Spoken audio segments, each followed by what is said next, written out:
Travailler en étroite collaboration et développer les atouts de chaque territoire, ce sont les mots d'ordre du département. À Niederbronn-les-Bains, le président du conseil départemental Frédéric Bierry est venu dialoguer avec les acteurs concernés sur la thématique du thermalisme et du tourisme de santé. On pense qu'il y a des perspectives intéressantes en termes de développement de l'emploi dans l'avenir sur ce territoire en s'appuyant sur le thermalisme. Donc nous, on veut être là, on veut dire qu'on est là en soutien, qu'on est prêt à accompagner ces démarches-là. Le département veut mettre des moyens là où on sait que ça va être derrière générateur d'emploi et de développement et d'attractivité de territoire. Parce qu'on sait mais ensuite que ça profite bien évidemment avant tout à la population.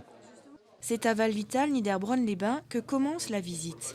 Actuellement fermé pour travaux, l'établissement thermal rouvrira ses portes d'ici 6 semaines. Chaque année, la direction fait le choix de procéder à des travaux d'entretien pour accueillir au mieux ses curistes.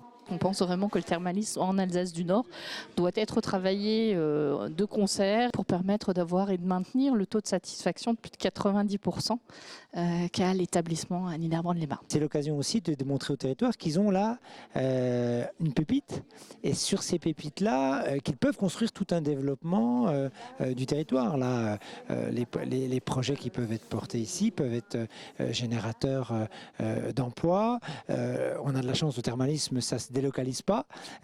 Donc du coup, comment on s'appuie sur cette richesse-là? Il a été décidé d'accompagner les territoires à travers des contrats départementaux. Persuadé que le thermalisme est un levier de développement, il est important pour le département de pouvoir mettre des moyens en place pour proposer la meilleure offre de santé de proximité.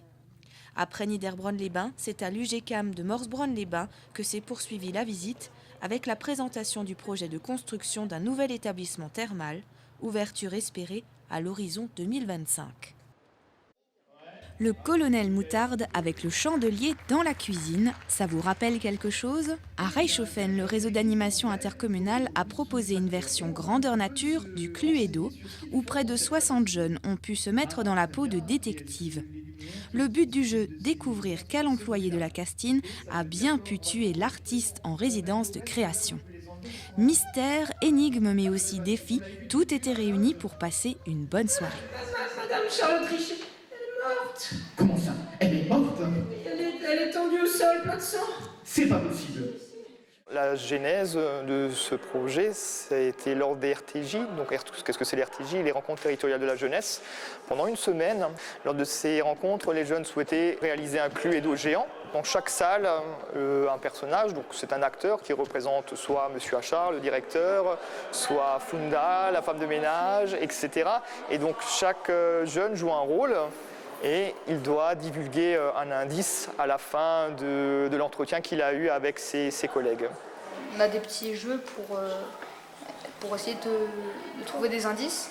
Et on a aussi un tableau à compléter où on marque s'ils ont des lunettes, des chapeaux, leurs accessoires pour savoir si c'est eux les meurtriers avec les indices qu'on nous a donnés. On a trouvé qu'il y a un i dans son prénom, il porte des lunettes, un chapeau, il a un téléphone, une cicatrice et un stylo. 8 salles de crime, 8 possibilités, mais qui a bien pu commettre ce meurtre?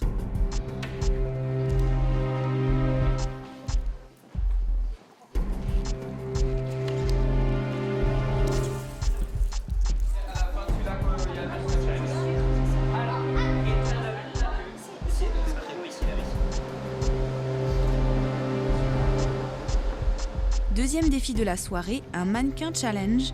À la mode depuis plusieurs mois, beaucoup d'associations du secteur se sont déjà prêtées au jeu. Mais aujourd'hui, c'est au tour de Réseau d'animation, section jeune de Reichshofen, d'être immobile. Les mannequin challenge, pour celles et ceux qui ne savent pas ce que c'est, ce sont en fait des lieux que des personnes investissent et on les fait découvrir en faisant la statue. Ça va se passer tout à l'heure avec une caméra, on va partir, on va entrer dans la salle et tout le monde va s'arrêter à un moment dans le jeu et on va essayer de mimer tout ce qui peut s'y passer dans cette salle de spectacle. Après la pause collation, la soirée se poursuit par un jeu géant sur la thématique cinéma et internet. Tous aux aguets, les questions-réponses s'enchaînent. C'est déjà dit. Bambi. Différents mannequins challenge réalisés par le réseau d'animation intercommunale ont été projetés, ainsi que des courts-métrages proposés par la Castine, partenaire de la soirée. Clou du spectacle, la vidéo tournée dans les locaux le jour même leur a été projetée. Un vrai défi relevé avec brio. Exceptionnellement, vous pourrez retrouver cette vidéo du Mannequin Challenge en bonus dans le cadre des Chroniques 3V tout à l'heure.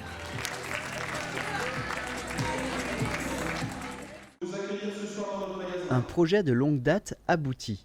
Il aura fallu une dizaine d'années avant de voir le magasin sortir de terre, même si les travaux n'ont duré qu'un an. L'inauguration du Super U de Gundershofen a réuni les élus, les entreprises locales et les fournisseurs, ainsi que le PDG du groupe Système U, Serge Papin.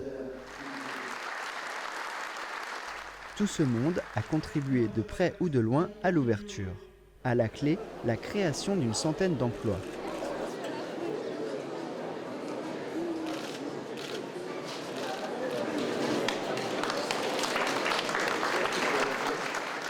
Une visite sans caddie a suivi le fameux coupé de ruban.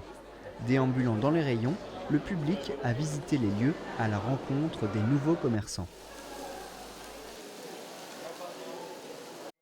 Une pétition, 2 manifestations et une mobilisation régulière contre le projet d'enfouissement d'amiante lié aux Sandols, le collectif anti-amiante et l'association Héron approuvent la décision prise par le tribunal administratif de Strasbourg la semaine passée. En effet, le juge suspend l'arrêté préfectoral du 26 juillet 2016, ce qui a pour conséquence immédiate la suspension des travaux et l'arrêt de l'exploitation du site par Accest. Pour les opposants au projet, c'est une première bataille judiciaire gagnée et un soulagement après de longs mois de mobilisation.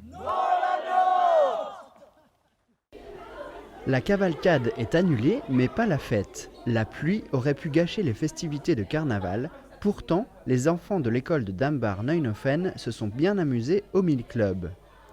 Les maîtresses aussi étaient déguisées. La découverte des costumes suscite l'étonnement et bien souvent, l'accoutrement déclenche des rires.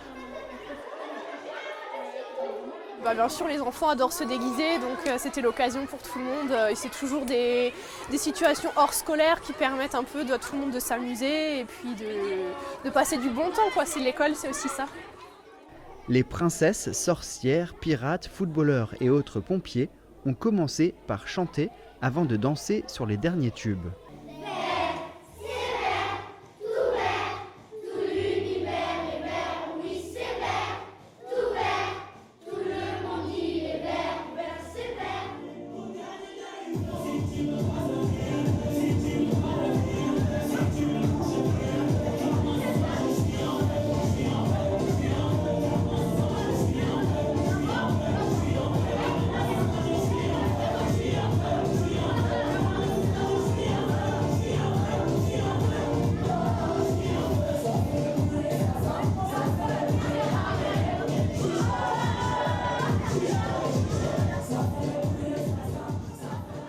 Heureusement, le temps se calme, les élèves peuvent sortir et essayer les ponts de singes de l'association du village l'Agdla. Donc là, un petit peu activité d'équilibre, aussi le jeu du parachute, des frisbees. Enfin, les enfants sont quand même, ont la chance, on fait plein d'activités avec eux.